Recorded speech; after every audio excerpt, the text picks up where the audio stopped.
Friends, welcome to SP smart hybrid schooling system. बेटा, जैसा जानते हो कि आप लोगों का मेगा रिवीजन प्रोग्राम स्टार्ट हो गया है। तो अभी 14 जनवरी को आपका फिजिक्स का पेपर कंडक्ट किया गया था। उसी को मैं वन बाय वन करके एक्सप्लेन करूंगा। एक बच्चे ने अच्छा लिखा है, उसी पर मैं क्या है आपको बताऊंगा कि आपको डायग्राम पर कहाँ फोकस करना है, स्टेटमेंट आपको कैसे बनानी है ना। और साथ में और बेटा, अगर मान लो कि 2 मार्क्स का क्वेश्चन है या 3 मार्क्स का क्वेश्चन है, उसकी साइज़ क्या रखनी है, तो वन बाय वन करके मैं एक्सप्लेन करूंगा।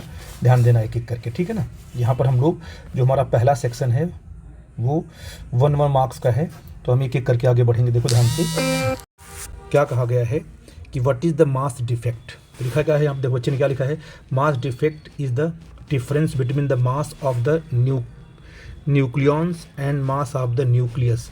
हालांकि ट्राई किया लिखने का, बट ये करेक्ट नहीं है, क्योंकि आप क्या लिखोगे, देखो यहाँ पर कि difference between mass of nucleus and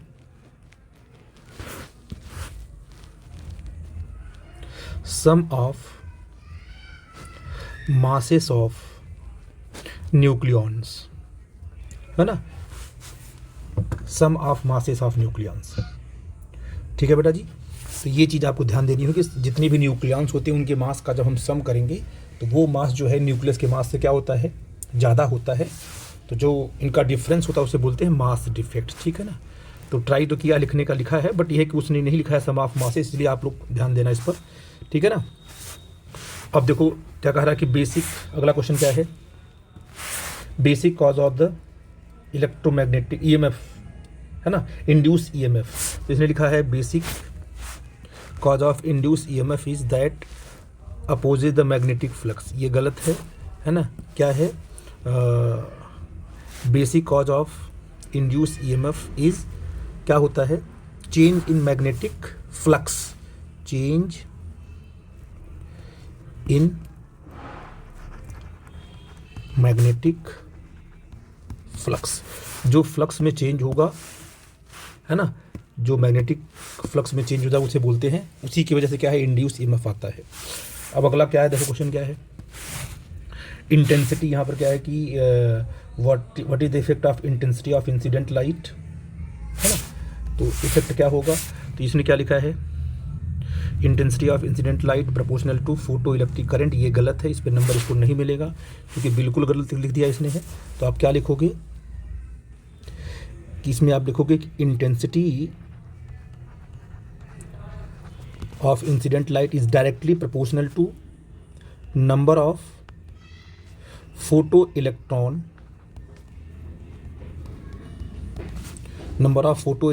emitted from the metal surface, है ना, emitted from the metal surface. यानी जितना ज़्यादा क्या होगी इंटेंसिटी होगी, उतने नंबर ऑफ इलेक्ट्रॉन्स बाहर निकलेंगे, ठीक है ना। क्या लिखा है इसमें, क्या है अगला, कह रहा है कि what is the forward biasing और PN junction diode set to be forward. जब पॉजिटिव से हो, ठीक है, बैटरी किससे हो, ये भी बिल्कुल करेक्ट है, पॉजिटिव किससे कनेक्ट हो, पी टाइप कनेक्ट हो पॉजिटिव से, और एन टाइप किससे कनेक्ट हो आपका नेगेटिव, उसे क्या बोलते हैं फॉरवर्ड। ये भी आपका करेक्ट आपका है, इसमें भी इसको नंबर मिल जाएगा, ठीक है बेटा जी। कह रहा है कि अगला कि यहाँ पर intrinsic semiconductor are electrically neutral. Yes, आपका वो इलेक्ट्रिकली न्यूट्रल होता है, तो ये भी आपका ट्रू होगा, ठीक है बेटा जी। अब what is the value of 1 atomic mass unit in energy in term of, कितना होगा, 93। ये बिल्कुल सही है, 1 एटॉमिक मास यूनिट में इतने मेगा इलेक्ट्रॉन वोल्ट की एनर्जी आपको मिलेगी। और कह रहा है कि what is the in which region electromagnetic spectrum, तो कौन से रीजन में लाइमन सीरीज आती है आपको, है अल्ट्रा वायलेट में। ये भी आपका इसका करेक्ट है, इसमें भी नंबर इसको मिल जाएगा, ठीक है। बोल रहा अगला कि what is the SI unit of resistivity, ohm meter. ये भी इसका करेक्ट है, ठीक बेटा जी। स्टॉपिंग पोटेंशियल डिफाइन करना है ना। It is the negative potential at which photo electric current can stopped, बिल्कुल करेक्ट लिखा है एक नंबर का, ठीक। अब अगला क्वेश्चन कहा गया है कि why semiconductor behaves as insulator at 0 kelvin temperature. ठीक है ना, तो semiconductor behave as insulator at 0 kelvin temperature पर कितना, ये आपने कंसेप्ट इसका गलत है। आप क्या लिखोगे कि एट 0 केल्विन टेम्परेचर, है ना, no free electron in conduction band. 0 kelvin temperature पे कोई भी फ्री इलेक्ट्रॉन कंडक्शन बैंड में नहीं होता है। ठीक है ना, इसलिए क्या है कि हमारा जो सेमी कंडक्टर है वो बिहेव एज अ इंसुलेटर। ठीक है बेटा जी, तो ये आई थिंक आप इसको लिखोगे इस तरीके से, तभी आपको सही माना जाएगा। तो इसका गलत हो गया। ठीक, तो इस तरीके ध्यान देना। अब अगले क्वेश्चन पे आते हैं बेटा जी। कह रहा है कि एक्सप्लेन, ठीक है ना, explain how galvanometer is converted into volt meter. Galvanometer को हम कैसे वोल्ट मीटर में कन्वर्ट हो, इतना साफ लिखा है इसने है कि वोल्ट मीटर एक बिल्कुल डिफरेंस है। अब क्या होता है वोल्ट मीटर, उसको लिख दिया इसने। ठीक है बेटा जी, और क्या होता है तुम्हारा, जब वोल्ट मीटर को कन्वर्ट करते हैं तो किस में डालते हैं इसको, बिल्कुल जो आपका रेजिस्टेंस होता है ना एक्स्ट्रा, उसके पैरेलल डालते हैं इसको। ठीक है बेटा जी, ये कर दिया हमने। देखो इसके सर्किट बनाया यहाँ पर है, ये आपका मेन रेजिस्टेंस है, ये आपका गैल्वेनोमीटर है। गैल्वेनोमीटर के साथ सीरीज में क्या ऐड हुआ, एक शंट रेजिस्टेंस यहाँ पर ऐड कर दिया इसने। ये भी करेक्ट है इसका, ये भी करेक्ट है। साथ में यहाँ का पोटेंशियल डिफरेंस कितना होगा, VAB कितना होगा, इसमें करंट क्या जा रही है, IG करंट जा रही है, और इसका रेजिस्टेंस RG, इसका RS है। तो बिल्कुल सही किया इसने, ये भी यहाँ करेक्ट किया है ना। ठीक है, बिल्कुल करेक्ट किया। आपको भी ऐसे लिखना है, तभी आपको 2 मार्क्स मिलेगा, अदरवाइज नंबर नहीं मिलेंगे। अच्छा, यहाँ पर क्या है, इसने देखो RS को लिखा है, क्या है, शंट रेजिस्टेंस है। I क्या है, मेन करंट है। R क्या है, आपका एक्सटर्नल रेजिस्टेंस है। इसमें क्या है, इसको आपको यहाँ पर देखो IG क्या है, I is the galvanometer current हो जाएगी ये। बोलो बेटा जी, RG क्या है, गैल्वेनोमीटर रेजिस्टेंस, इसको भी पॉइंट आउट कर दो। ठीक है ना, आप जरूर कर देना, ये इसका करेक्ट है। इस पर हम इसको 2 मार्क्स दे देंगे। ठीक है बेटा जी, अब अगले क्वेश्चन पे आते हैं। क्वेश्चन क्या है कि what is the drift velocity of electron in copper conductor heavy cross sectional area, है ना, 5 इंटू दिया है आपका 10 टू पावर, देखो थोड़ा सा क्या है इसमें पे। ठीक है ना, ये आपका -6 है, तो ध्यान देना आपको, यहाँ पर आपका -6 है। ठीक है बेटा जी, है ना, तो मीटर स्क्वायर है। इन द कितना करंट फ्लो कर रही है उसमें, 8 इंटू 10 एम्पियर करंट फ्लो कर रही है बेटा जी। और कितना उसमें कितने नंबर ऑफ इलेक्ट्रॉन है, 8 इंटू 10 टू पावर 28 इलेक्ट्रॉन पर मीटर क्यूब है। ठीक है ना, तो अब देखो ध्यान से यहाँ पर क्या है, देखो बच्चे ने कितना अच्छे ढंग से लिखा है। ये आपको निकालना क्या है, ड्रिफ्ट वेलोसिटी, है ना, क्वेश्चन मार्क दिया है, E कितना इतना दिया हुआ है, I इतना दिया है, 8 कितना आपका 10, है ना। यूज द फार्मूला, बिल्कुल सही लिखा है, I is equal to NEA VD। तो VD कितना होगा, I/NEA, करेक्ट फार्मूला। तो I आपका 10 दिया है, ये दिया है ना। सॉल्व करोगे आप।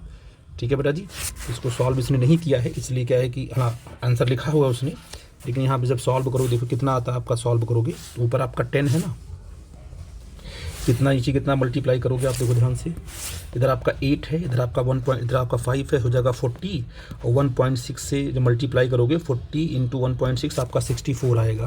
तो यहाँ तुम्हारा आ जाएगा 64, है ना। यहाँ कितना जाओगे तुम्हारा, यहाँ पर 6 है, यहाँ पर 19 है, यहाँ पर 6 है, हो जाएगा ये कितना 35।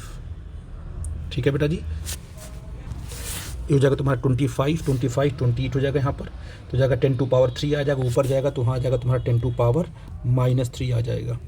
ये 10 आपका है ही, तो ये जाएगा तुम्हारा कितना 1/64 इंटू 10 टू पावर क्या आ जाएगा -2 आ जाएगा ना, 10 इसमें मल्टीप्लाई होगा तो 1/64 कितना आएगा 0.0156 इंटू 10 टू पावर -2 आ जाएगा। और इसको जब माइनस को इसके अंदर लाएंगे, इस -2 को हटाएंगे यहाँ पर, तो आ जाएगा 1.56 मीटर पर सेकेंड। अच्छा क्वेश्चन था, कैलकुलेशन थोड़ा बात रखना पड़ेगा आपको। 1.5 यहाँ से मीटर पर सेकेंड होगा, यहाँ पर मिस्टेक किया इसने, ये आपका क्या हो जाएगा तुम्हारा, तो ये थोड़ा आंसर इसको आपको करना पड़ेगा कैलकुलेट, इसको नंबर दिया जाएगा क्योंकि आंसर थोड़ा सा कम किया इसने, तो इसमें 2.5 ये आपका पाएगा। ठीक है, आई थिंक मेरी बात। अब अगले क्वेश्चन पे आते हैं बेटा। अब आपसे पूछा गया है कि derive an expression for de Broglie wavelength lambda an electron accelerated through a potential difference V। तो आपको क्या है, बच्चे ने कोशिश की है, सही किया है यहाँ तक, लेकिन आपको क्या है कि आपको करना कैसे, तो आपने कहा कि भाई आप डिफाइन करेंगे ई इज इक्वल टू क्या है आपका mc² होता है Einstein formula, E is equal to क्या होता है एच न्यू, ये आपका मैक्स प्लैंक फार्मूला। तो आपने क्या बोला एच न्यू इक्वल टू पूरा डिराइव करोगे mc² सी आपका ये सॉरी mc² हो जाएगा आपका sc/λ हो जाएगा, इधर हो जाएगा आपका mc², सी से सी कट जाएगा, mc मतलब momentum of photon, p equal to h/λ। ये फोटोन के लिए है, अगर कोई पार्टिकल मूव कर रहा है तो हो जाएगा m into we is h/λ। तो लैम्डा आपका क्या आ जाएगा h/mv, ये आपका डी ब्रॉगली वेवलेंथ आ गई। बोलो बच्चा जी, अगर इलेक्ट्रॉन पोटेंशियल v में कर रहा है एक्सलेट, ई वी इक्वल टू क्या होता है 1/2 mv²। ठीक है बेटा जी, अब आपको निकालना है mv निकालना है, तो क्या करो 2 आपका हो जाएगा 2, इधर 2 से मल्टीप्लाई कर दो 2 ई इंटू वी एम v², दोनों साइड में m से मल्टीप्लाई 2 m ई वी, ये आएगा m² इंटू आ जाएगा तुम्हारा v²। ठीक है बेटा जी, इससे क्या है कॉन्सेप्ट निकल के आएंगे आपको, देखे ध्यान से।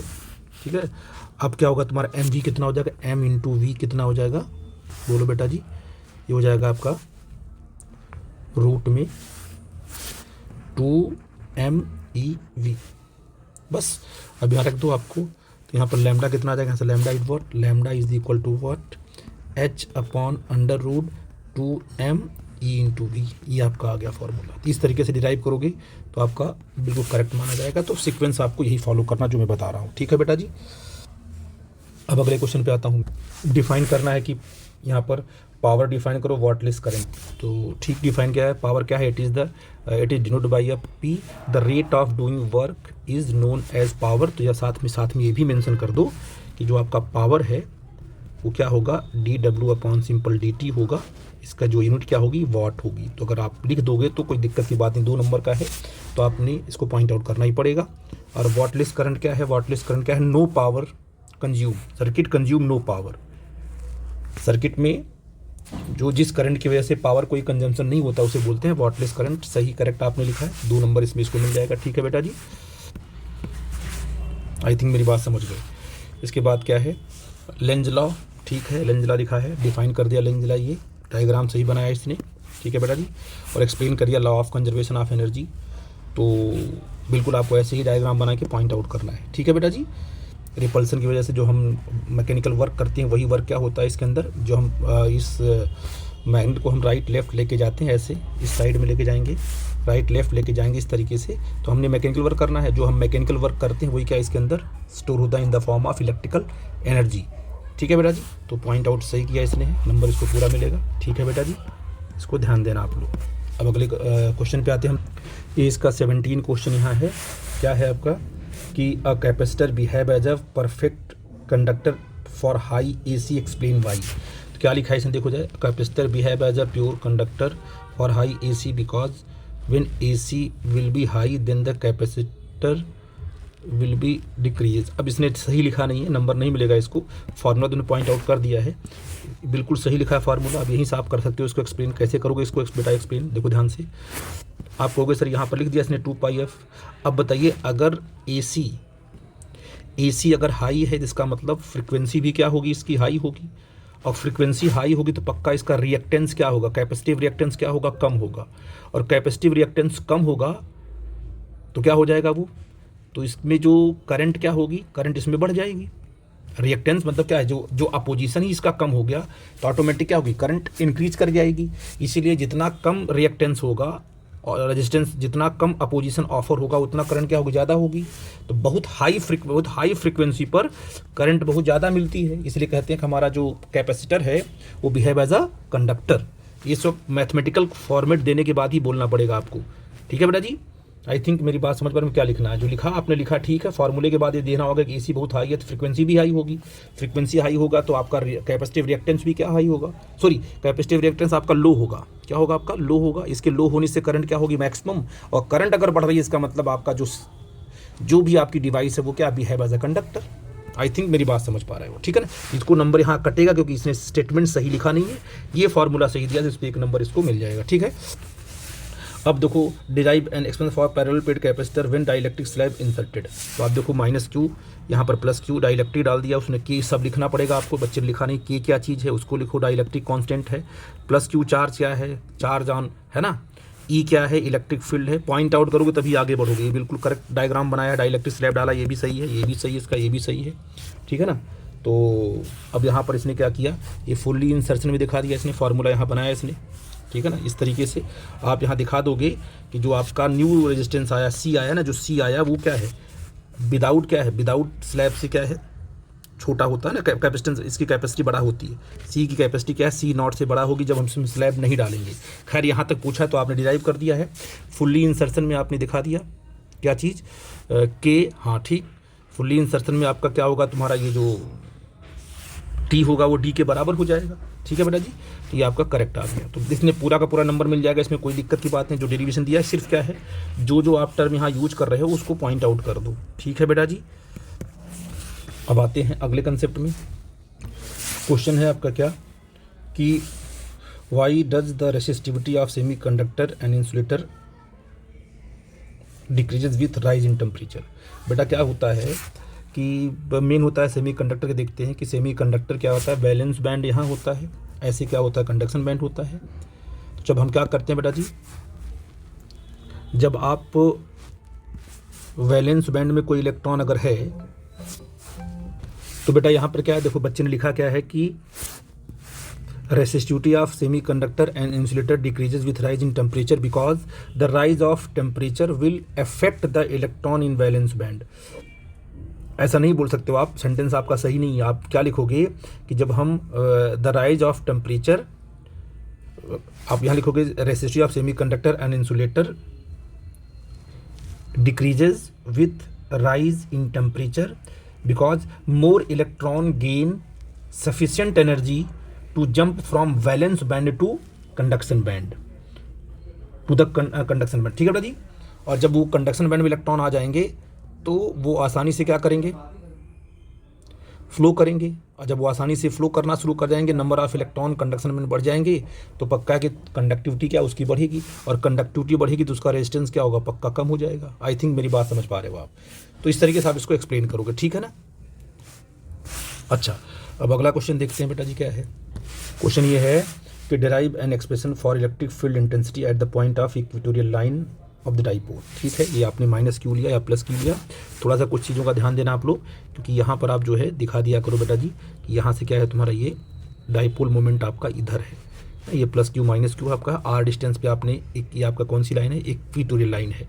फिर आपने यहाँ पर देखो क्या किया, ये इस पॉइंट पी पर दो फील्ड बनेगी, एक अवे और एक क्या है टूवर्ड्स, इसको आपने रिजॉल्व किया, ये आपका कैंसिल हो जाएगा, इधर क्या आ जाएगा तुम्हारा ई कॉस थीटा, इसका भी आएगा इसका भी आएगा। इसने क्या लिया देखो, ई प्लस क्या की Q upon R square plus A square लिया। अब मैग्नीट्यूड वाइज दोनों ही बराबर होंगे, इधर वाला और ये वाला दोनों मैग्नीट्यूड वाइज बराबर होंगे, तो नेट इलेक्ट्रिक फील्ड क्या होगी, नेट 2 ई कॉस थीटा, क्योंकि इसका कंपोनेंट इधर आएगा ना, एक आएगा ई कॉस थीटा, दूसरा भी आएगा ई कॉस थीटा, ठीक। ये भी सही किया इसने, ये भी सही किया, करेक्ट। देखो डेरिवेशन इसने सही किया बिल्कुल बेटा, पॉज करके देखना, ई नेट कितना आ गया, के पी अपॉन आर क्यू, बिल्कुल करेक्ट है। डायग्राम भी सही बनाया, स्टेटमेंट भी सही दिया इसने, और साथ में देखो ये भी लिखा है वेक्टोरियली, बार बार मैं बोलता हूँ इसको लिखना जरूरी है लास्ट में, ई नेट इक्वल टू के पी अपॉन आर क्यूब लिखा है, जो कि गलत हो जाएगा इसका, मैं बार बार बोल रहा हूँ, क्योंकि डाइपोल मोमेंट कहाँ है, राइट साइड में है, और नेट फील्ड कहाँ आ रही है, लेफ्ट साइड में आ रही है। तो यहाँ पर जो आपका आएगा, यहाँ नेगेटिव साइन को पॉइंट आउट करना पड़ेगा आपको, E net equal to minus के पी अपॉन आर क्यूब, वरना गलत हो जाएगा, इसका ध्यान देना, नंबर कट जाएगा। अभी मैं नंबर यहाँ कट नहीं कर रहा हूँ इसका, क्योंकि अच्छे से लिखा है इसने, यहाँ मिस्टेक किया है, गलती मत करना। एक्सियल लाइन पे तो ठीक है प्लस आता है, लेकिन इक्वेटोरियल लाइन पर पी और ई आपस में अपोजिट होते हैं, ठीक है बेटा जी, इसको पॉइंट आउट कर लेना।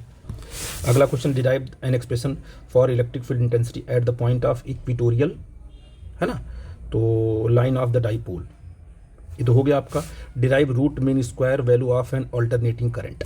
रूट मीन स्क्वायर क्या होता है, आई आर एम एस क्या होता है, मीन स्क्वायर का हम रूट लेंगे, ठीक है बेटा जी। आई एम एस पहले निकाल लिया इसने, क्या है 1/हाफ ले लिया, ठीक है, चाहे हाफ लो चाहे फुल लो, आंसर आपका सेम सिमाना है, ये बिल्कुल करेक्ट है, ये भी करेक्ट है। आई एम एस निकाला इन्होंने यहाँ, करेक्ट है, ये भी करेक्ट है। आई एम एस निकाला कितना, आई नॉट स्क्वायर बाई 2 निकाला, करेक्ट निकाला। आई आर एम एस कितना होगा, root of mean square mean current, तो रूट लिखा आई नॉट स्क्वायर अपॉन 2 आ गया, तो आई आर एम एस कितना आ गया, ये वैल्यू आ गई। तो ई आर एम एस भी क्या होगा, ई नॉट अपॉन, जैसे आपने आई आर एम एस निकाल लिया वैसे ई नॉट भी निकल के आता है, दोनों को साथ लिखा, बिल्कुल करेक्ट लिखा, पूरा नंबर मिलेगा, ठीक है ना। डायग्राम बनाया, देखो इसने यहाँ पर डायग्राम बनाया, प्रॉपर तरीके से डायग्राम इसने एक्सप्लेन किया, फिर इसने मैथमेटिकल पॉइंट आउट दिया। ऐसे करोगे तो नंबर आपको पूरा देगा, ठीक है बेटा जी। ध्यान देना कि बीच में कहीं मिस्टेक्स ना हो, कहीं कटिंग ना हो। मैं अगले क्वेश्चन पे आता हूँ। अगला क्वेश्चन क्या है कि derive an expression for force on current carrying conductor in external uniform magnetic field। बच्ची ने सही लिखा, बिल्कुल देखो डायग्राम इसका बिल्कुल करेक्ट है, ठीक है ना। लेट लिखा है, ये भी सही है। एफ एम कितना होता है, वी क्रॉस बी, ठीक है, ये भी सही है। मैग्नेटिक फोर्स जो इस पर लगेगा वी क्रॉस बी होगा, है ना, E into V cross B.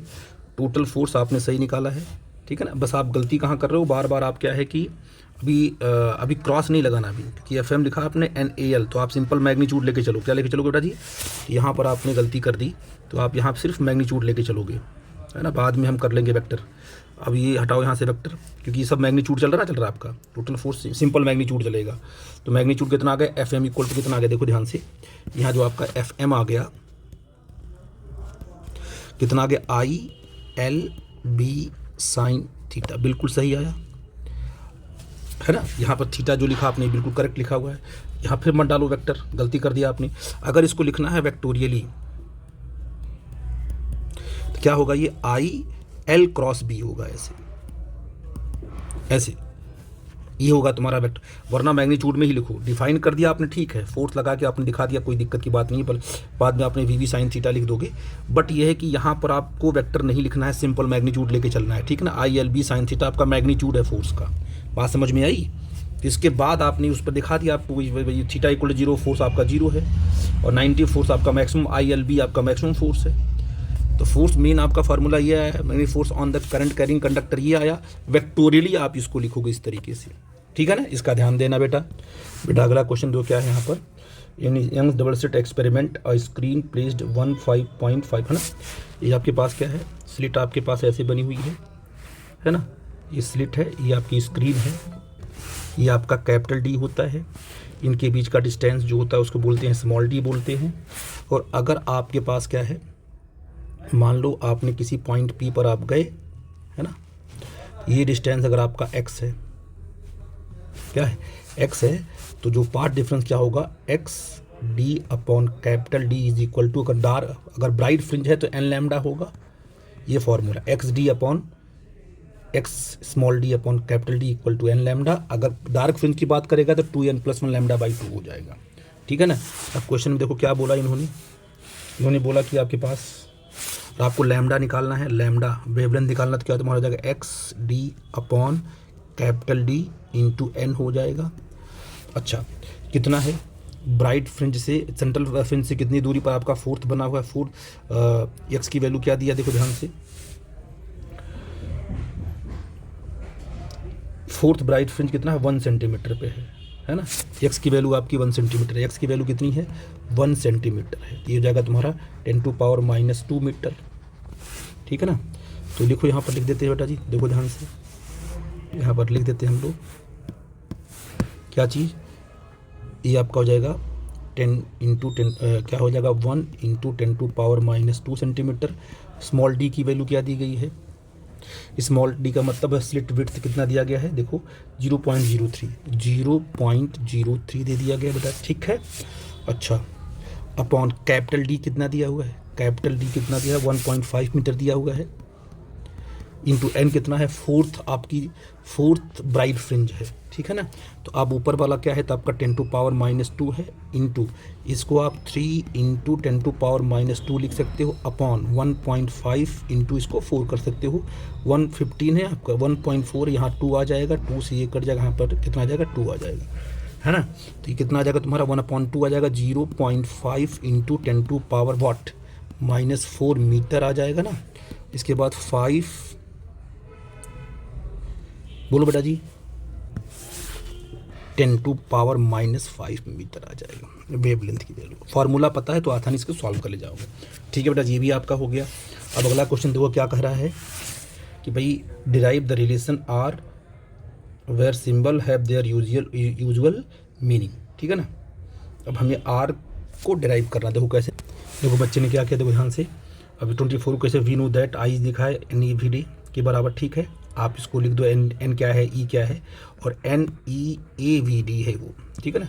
तो वी डी आपका टॉर्क है ना, E tau upon M, E upon M into tau कर दिया, ये भी सही है, ये भी करेक्ट इसने लिखा है। क्या होता है, आई अपॉन वी कर दिया इसने, ये भी लिख दिया, रेसिप्रोकल कर दिया, वी अपॉन आई इतना आ गया।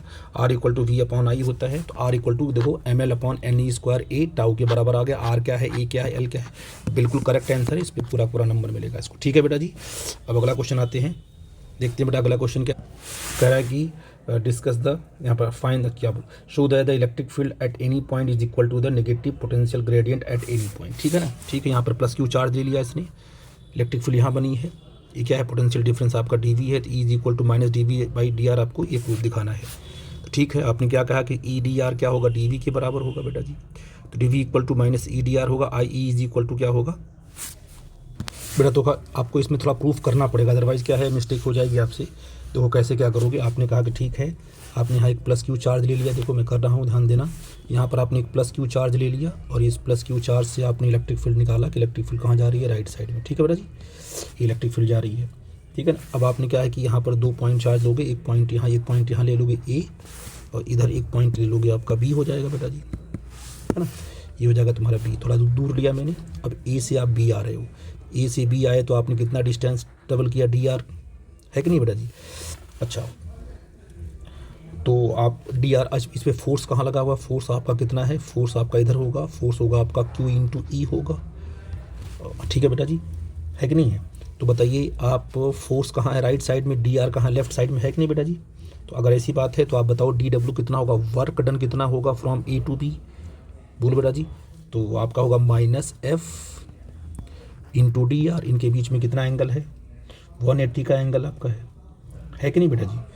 तो एफ डी आर होगा, सिंपल ऐसे करेंगे, एफ डी आर कर लेंगे, F vector into D are, कितना एंगल बना इसका, F into D are into cos 180, ये आपका हो गया तुम्हारा 180, है कि नहीं। अब आपका कितना आ गया, D W is what, F into D R with minus sign. अच्छा, डी डब्ल्यू क्या चीज़ होता है, डी डब्ल्यू आपका होता है, डी डब्ल्यू को माइनस, ये क्या होता है, क्यू इंटू ई होता है, इंटू डी आर। तो बोलो क्यू कहाँ, इसको नीचे, D W work done upon charge is equal to minus E into क्या होगा, ये डी आर होगा, क्यों बच्चा जी। और D V upon work done upon work done per unit charge क्या होता है, तुम्हारा पोटेंशियल होता है, बोलो बच्चा जी। तो ये हो जाएगा तुम्हारा D V is equal to minus E, ये हो जाएगा तुम्हारा डी आर। तो अब मुझे बताओ बेटा जी, ई कितना होगा, पोटेंशियल, नेगेटिव पोटेंशियल, इसे D V upon D R कहेंगे। तो इस सब चीज़ को, ये प्रूफ आपका ऐसे हो, जैसे बोलेंगे नेगेटिव पोटेंशियल ग्रेडियंट, ठीक है बेटा जी। तो इस तरीके से आप आओगे। बाद में अगर आपको पूरा वी निकालना है तो आप इसको इंटीग्रेट कर दोगे, ई वी इंटीग्रेटिंग कहाँ से, माइनस ई और डी आर, वेक्टर में करके भी कर सकते हो, नो प्रॉब्लम, सिंपल भी कर सकते हो।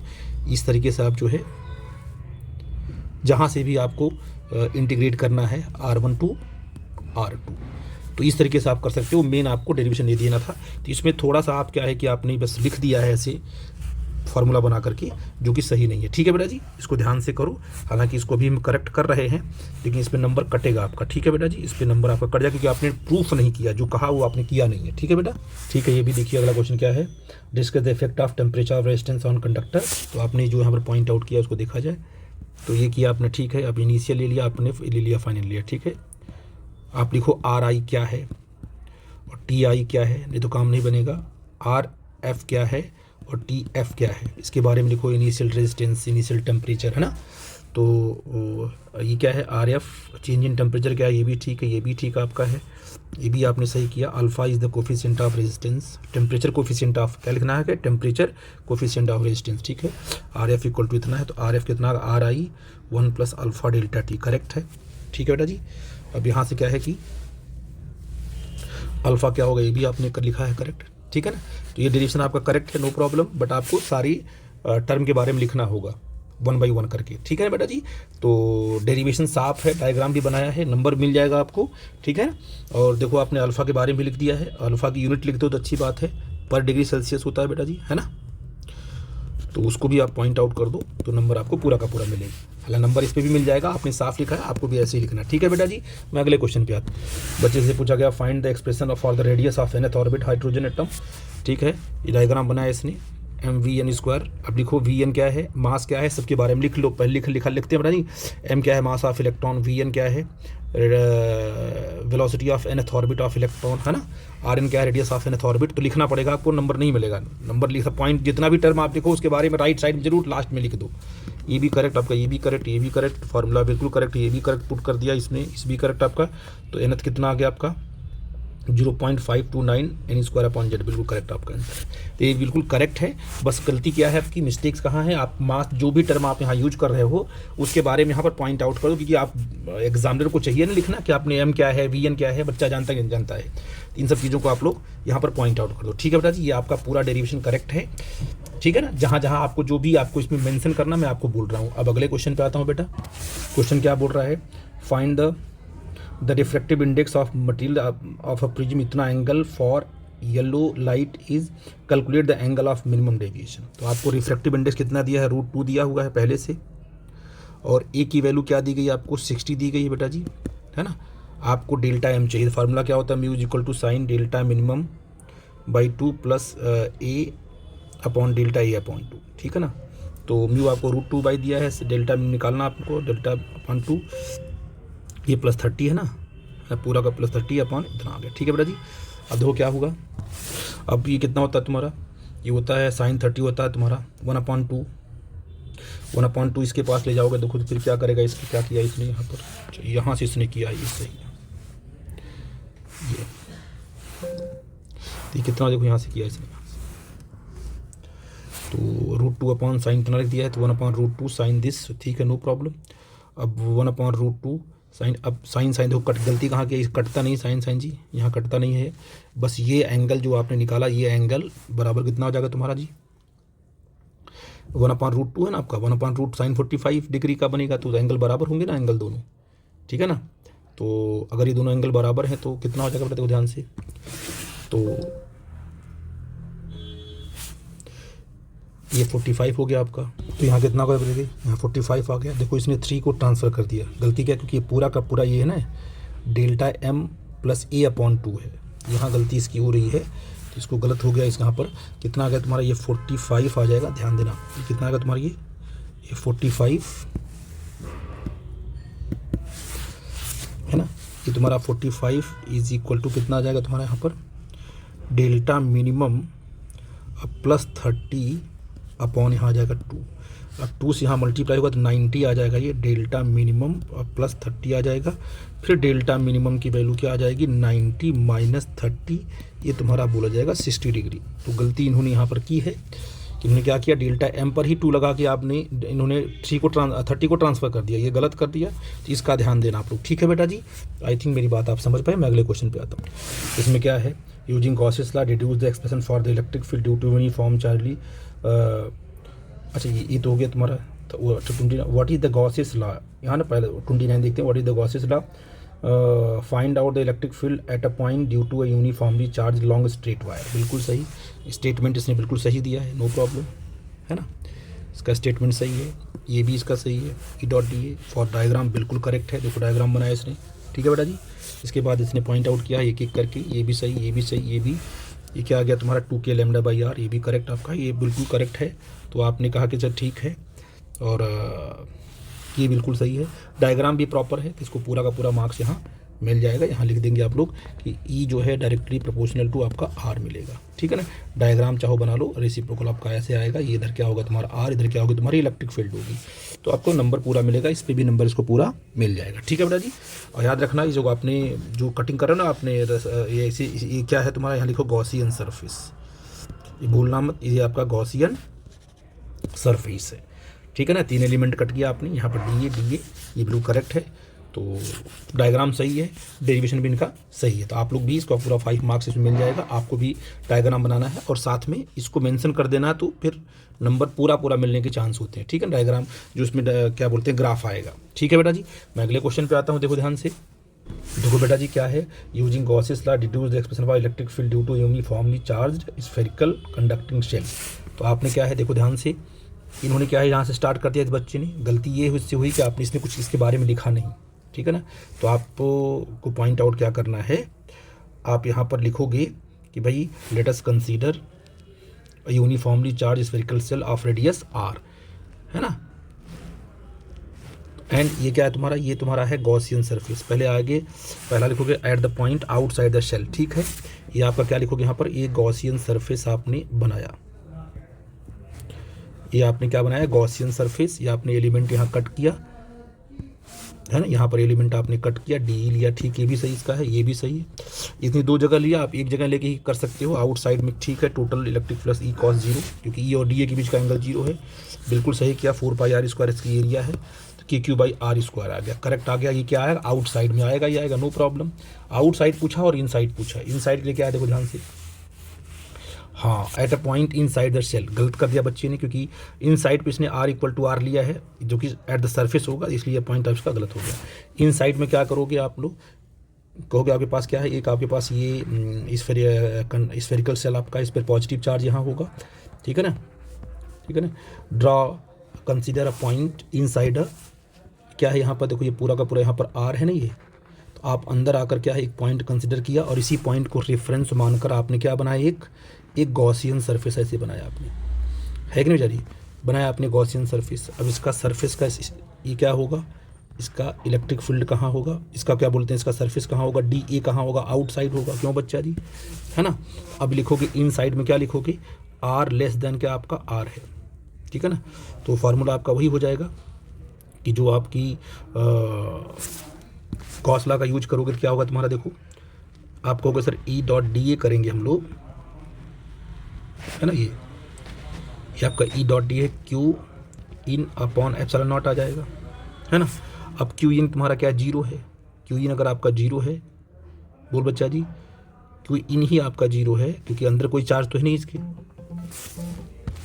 अब क्या है, Q इन अंदर कोई चार्ज है, गॉसियन सरफेस के अंदर कोई चार्ज तो है नहीं, ये पूरा E.DA क्या तुम्हारा हो जाएगा, ये 0 हो जाएगा। तो DA 0 तो होगा नहीं, तो जो इन साइड होगा इलेक्ट्रिक फील्ड जो तुम्हारी इन साइड होगी वो क्या हो जाएगी, 0 हो जाएगी। इन साइड इलेक्ट्रिक फील्ड आपकी 0 हो जाएगी, ठीक है बेटा जी। आई थिंक मेरी बात समझ पाए मैं क्या बोल रहा हूँ, ठीक है। अगला क्वेश्चन देखो क्या लिखा है इसने, है refraction of light through a prism, है ना, थ्रू अ प्रिज्म। देखो ध्यान से, ये लाइट इन्होंने क्या किया है, लाइट इस बच्चे ने क्या गलती क्या की है कि इसने एरो नहीं दिखाया है, आपको दिखाना है ये आपके पास कौन सा एंगल है, इंसिडेंस एंगल, ये आपका इमरजेंट एंगल दिखाना आपको है, ठीक है। इसने सही किया, ये भी सही किया, इसने डायग्राम प्रॉपर बनाया है, बट वही एंगल जो क्या बोलते हैं कि एरो दिखाना था वो नहीं दिखाया, इसमें भी इसने सही किया है। यहाँ भी क्या है, I+E बिल्कुल करेक्ट है, आपको ऐसे ही आगे मूव करना है बेटा, ठीक है ना। मैथमेटिकल एक्सप्रेशन आपका बिल्कुल सिंपल होना है। इसके बाद इसने स्टार्ट किया, प्रूफ करने जा रहा है, देखो ध्यान से, ये भी एरो दिखाओ यहाँ पर, ये आपका इंसिडेंस एंगल है, ये आपका इमरजेंट, ये इंसिडेंस है, ये आपका इमरजेंट एंगल है। डेल्टा मिनिमम डेविएशन पे क्या है, R1 बराबर क्या तुम्हारा R2 हो जाएगा, बिल्कुल वेरी गुड, ये पॉइंट आउट किया इन्होंने। ये देखो R = A/2 हो जाएगा, तो डेल्टा का फार्मूला ये है, तो मिनिमम पे क्या होगा 2I है भाई, बिल्कुल करेक्ट हो गया। अप्लाई स्नेल्स लॉ इसने किया, ये किया, करेक्ट कर दिया। देखो ध्यान से क्या होगा, μ1 इसको म्यू लिया, μ2 को एयर के लिए बिल्कुल 1 लिया, देखो कितना सही लिखा है इसने, μ = this is the proof of, सबके बारे में लिख दिया है पूरा का पूरा, इसको 5 मार्क्स यहाँ मिल जाएगा, ठीक है बेटा जी। तो बिल्कुल प्रॉपर आपको डायग्राम के साथ चलना है और प्रूफ करके देना है, आपको नंबर आपका नहीं कटेगा, ठीक है। अब देखो बेटा जी क्वेश्चन पूछा है इनका 12 में, देखो क्या पूछा है, calculate the energy of photon associated in electron volt of wavelength, यहाँ 4000 एंगस्ट्रॉम आएगा। देखो इस बच्चे ने क्या किया है, इन इलेक्ट्रॉन वोल्ट में आपको निकालना, तो याद रखना कि जो एनर्जी आप निकालते हो ना, एनर्जी आती है इलेक्ट्रॉन वोल्ट में, E = hc/λ। याद रखना कि हम H को क्या लिखते हैं, 12400/λ इन एंगस्ट्रॉम। तो आपकी एनर्जी किस में आएगी, इलेक्ट्रॉन वोल्ट में आएगी। तो E = 12400/λ कितना आपका 4000, ठीक है ना। इसे कट करोगे तो कितना आ जाएगा तुम्हारा, ये इससे कट जाएगा, ये इससे कट जाएगा, तो ये लगभग आपका आ जाएगा 3.1 इलेक्ट्रॉन वोल्ट एनर्जी, ठीक है ना। तो डायरेक्ट आप यहाँ से इसको ऐसे सॉल्व कर सकते हो, ये आपको जूल में, देयर इज नो नीड कि आप जूल में निकालो, ठीक है बेटा जी। आई थिंक मेरी बात समझ गए। ठीक है। तो इस तरीके से हम सारे प्रॉब्लम करेंगे वन बाय वन करके। कोई डाउट होगा तो प्लीज़ हमसे बेटा जी पूछना।